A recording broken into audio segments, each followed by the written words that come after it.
सिमुलिया गोष्ठी स्वास्थ्य केन्द्र परिदर्शन समय स्थानीय विधायक पद्मलोचन पंडा और डाक्तर संतोष साहू मध्य उपजिता तिक्ततापूर्ण व्यवहार जनित विवाद क्रमश जटिल आड़क जाउतबा लक्ष्य करा जायछि।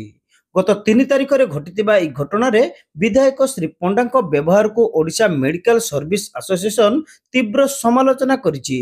जिला मुख्य चिकित्सालय आयोजित एक सांबादिक सम्मेलन में विधायक आपत्तिजनक व्यवहार को नहीं प्रश्न उठाई ओमसार कर्मकर्ता माने। सेमानकर अभियोग अनुसार गत 3 तारिख में विधायक श्री पंडा एवं तांकर शताधिक समर्थक तथा सहयोगी डाक्तरखाना रे पहुंची हो हल्ला करथिले।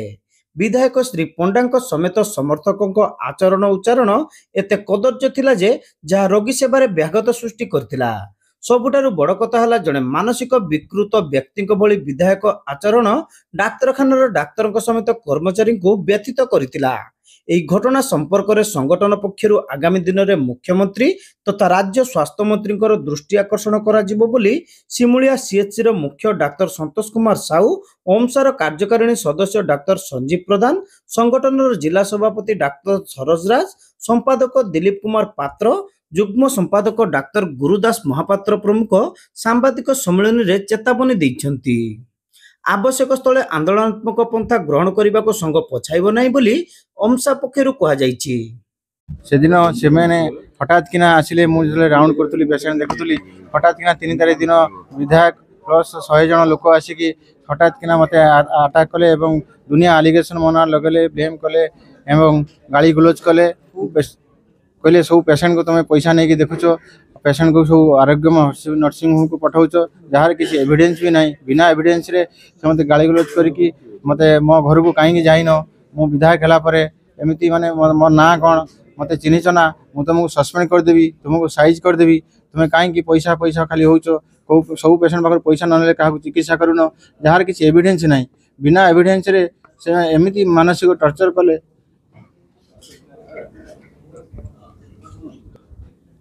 से हॉस्पिटल रहिबा को चाहू रही से परिस्थिति काम कर एबे कोन खाली आपन को कहले ना आपन को अन्य स्टाफ मानु को कहले अन्य स्टाफ विरुद्ध आमर बालेश्वर जिलार सिमुलियार अधीक्षक सिमुलिया सीएससी अधीक्षक डॉक्टर संतोष साहू को गत अगस्त 3 तारिख दिन मान्यवर सिमुलिया विधायक स्वास्थ्य विषय रिव्यू करने आड़े तांको जो असम्मान एवं तांकर सम्मान हानि करिसंती से विषय मु आपण मानक जरिया तांको अनुरोध करी सी तांकर सांविधानिक अधिकार अच्छी रिव्यू करंतु भूल भटका थिले उपरिस्थ ऑफिसर को लेखंतु मंत्री को कहंतु किंतु जनकर आत्मसम्मान उपर बाधा आनला बलिया असंवादिक भाषा व्यवहार करी एवं तांको हृदय रे आघात देला बलिया मानसिक आघात देला बलिया काम करबा उचित नुहे। इमती मानसिक आघात पाइले से सेठारे स्वास्थ्य दवा सेवा प्रकृत भाव दवा संभवपर होई परिबो नै। मु तो अनुरोध करची विधायक ठीक भाव में व्यवहार करंतु आउ कौन चाहूनु आमे अनुरोध कर खाली विधायक ना समस्त विधायक नहीं आउ तो कहीं करी ना आग तुरा कहीं कहवा तेणु नहीं मोटिवेट कहीं करेंगे शुणु सी जो हॉस्पिटल ना कहते मुझे वीडियो वायरल जानिली एवं डॉक्टर साहू सहित कथा जानिली दैट इज द गवर्नमेंट रो एक्रीडेटेड हॉस्पिटल सेठी बीकेएसवाई कार्ड सेठी व्यवहार होची तेणु बीएसकेवाई कार्ड सेठी व्यवहार होची सेठी ऑपरेशन करिया पई सरकार सेठी कहिसंती एवं प्रधानमंत्री मातृ सुरक्षा योजना रे सेठी अल्ट्रासाउंड एक्रीडेटेड कराई 9 तारिख दिन प्रति मास फ्री रे होची आउ सेठी ता बाद सिमुलिया हॉस्पिटल ले सीएस ऑपरेशन करिया पई कोनोसी सुविधा नहीं एवं सरकार तांको परमिशन दैचंती से हॉस्पिटल ले करिया पई तो पुणी रागिले काई सर कोन तांकर उद्देश्य आमे जानिनु हुए तो से जानि नथिबे एटा एक्रीडेटेड हॉस्पिटल बोली की हुए तो जानि नथिबे नले काई कोइ ओमसार कर्मकर्ता एवं सिमुलिया डाक्तरखाना कार्यरत डाक्तर पात्रंकर अभियोग को एक सांबादिक सम्मेलन में खंडन करिसेंती सिमुलिया विधायक पद्मलोचन पंडा। जड़े निर्वाचित लोकप्रतिनिधि भाव डाक्तरखाना जाई सेठारे चलीथिबा स्वास्थ्य सेवार स्थिति अनुधान करबा तांकर अधिकार एवं कर्तव्य मध्य। विपर्यस्त स्वास्थ्य सेवा संपर्क में जनसाधारण आपत्ति पाई से 3 तारिख में सेठाकू जाइतिले। पूर्वरु सिमुलिया सीएचसी रे मासकू 200 पर्यंत प्रसूतिंकर सुरक्षित प्रसव करा जाउतला। मात्र एबे डाक्तरखाना रे प्रसव संख्या 30 रे पहुंची। डाक्तरखाना रे प्रसव कराइबा परिवर्ते डाक्तर साहू महिला को निकटस्थ घरोई क्लिनिक पठाई अर्थ उपार्जन करुचंती बोली विधायक श्री पंडा आरोप उठाइचंती। परिदर्शन बेले ए संपर्क में डाक्तर साहू को पचारिबारु से उत्क्षिप्त होई जने लोकप्रतिनिधि प्रति प्रदर्शन करथिबा आचरण केबे ग्रहणीय बोली से कहिचंती। अन्य पक्षरे विधायक भावे मोर मस्तिष्क विकृति होईची किंबा मु सुस्थ सिमुलियार 3 लाख अधिक जनसाधारण ही कहिबे। जने लोकप्रतिनिधि भावे विपर्यस्त स्वास्थ्य सेवा को नहीं डाक्तर को पचारिबा कोन भूल कि बोली श्री पंडा प्रश्न करिसेंती। तेबे साधारण लोकन को आवश्यक स्वास्थ्य सेवा प्रदान रे सिमुलिया गोष्ठी स्वास्थ्य केन्द्र रो डाक्तरंकर अवहेला को से वर्तमान रो सरकार केबे बर्दाश्त करिबे नै बोली विधायक श्री पंडा स्पष्ट कहिसेंती। मु होची जनप्रतिनिधि, मु लोकप्रतिनिधि 2 लाख 3 लाख लोकंकर मो लोकप्रतिनिधि। 2 मास तले मु निर्वाचित होई मो लोकंक समस्या बुझिबिनी का समस्या बुझिबी। जेतेबेले आछि आमर चेयरमैन आमर जिला परिषद आमर सरपंच महिला माने आसी माने स्त्री लोक मानकर पेट बाहर ताको देखि के आसी देखो देखो कि बळी भाबरे डाक्टर हमको सोसुची। तो मोर कोन कर्तव्य न तो विजिट करे पई हॉस्पिटल को आ ड्यूटी आवर रे से डॉक्टर जे जीवो जाई नर्सिंग होम रे 5000 10000 नै कि ताको डिलीवरी करेबो। आम हॉस्पिटल सुन मोटे होनी डिलीवरी आ जे लोक कहला को लागे मु जदी डिलीवरी करिवि तुमर जदी किछि लाइफ प्रति विपद थाए ताले इटी डिलीवरी हो तो डोरी कि ताको संग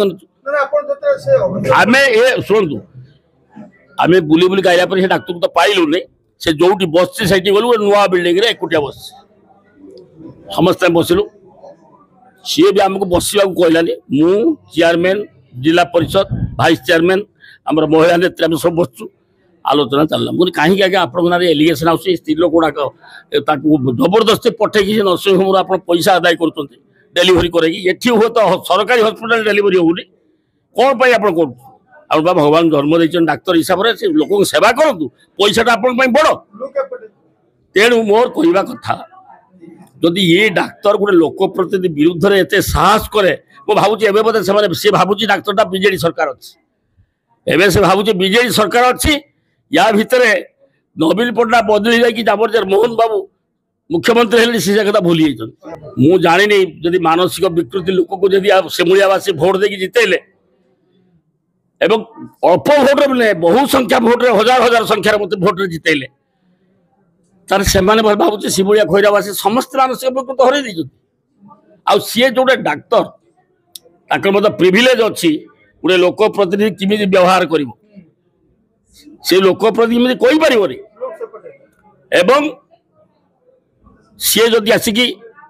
कहे निजुक रक्षापी से कौन से जो भार भूल कर देछि एवं से आउर फेर कौन कर जानी मुझे भूली गली कहूँ से टेबुल टाक 4 थर खंड बाड़ेले से भी बाड़ेवा फोटो अच्छी से कहली आप टेबुल को बाड़ौं ना मत बाड़ौं एक मुझे इलेक्ट्रिक शॉक मो पिला माने से हॉस्पिटल जाई ना देखी ना से निजुक बचापी ए पागल भूमिकार अभिनय कर मो ना मोर फोन में कही 2 मास हो गला एपर्यंत रोगी कल्याण समिति गठन है आप तुरंत सीटा कर ये विधानसभा माने तुम भी तुम हम ये सब वंशा फमसा देखिए से दिन देखिए मो रूप एवं एकू बर्तमान दाबी करुच्ची जिलापाल महोदय सीडीएम महोदय तुरंत तदंत करी सस्पेंड कर इमिडिएटली काली कहीं सस्पेंड करेंगे गोटे विधायक कह मानसिक विकृत गोटे विधायक को जदि गोटे लोकंर समस्या पाई जदि मु गली मु क्या लोक प्रतिनिधि व्यक्तिगत भाव मुझे आक्रोश रखी से किए मु जानी से व्यक्तिगत आक्रोश तो खोजला मिलूनी मुझे सही गली केवल फोन में सहित कथी जे आप तुरंत 2 मास है रोगी कल्याण समिति आप गठन करूँ एवं रोगी कल्याण समिति जो 5 जन मेंबर रही एमएलए चेयरमैन भाइस चेयरमैन से थरे कौन 8-10 दिन आगुरी थरे ड्यूटी भितर अच्छी आ ड्यूटी भितर शुणु आम जो जाइलु रेकर्डिंग ड्यूटी आर भितर सबुदिन जाकि नर्सिंग होम को जाती ये लेडीज गुड़ा को लेकिन जाती डेलीवरी कर पैसा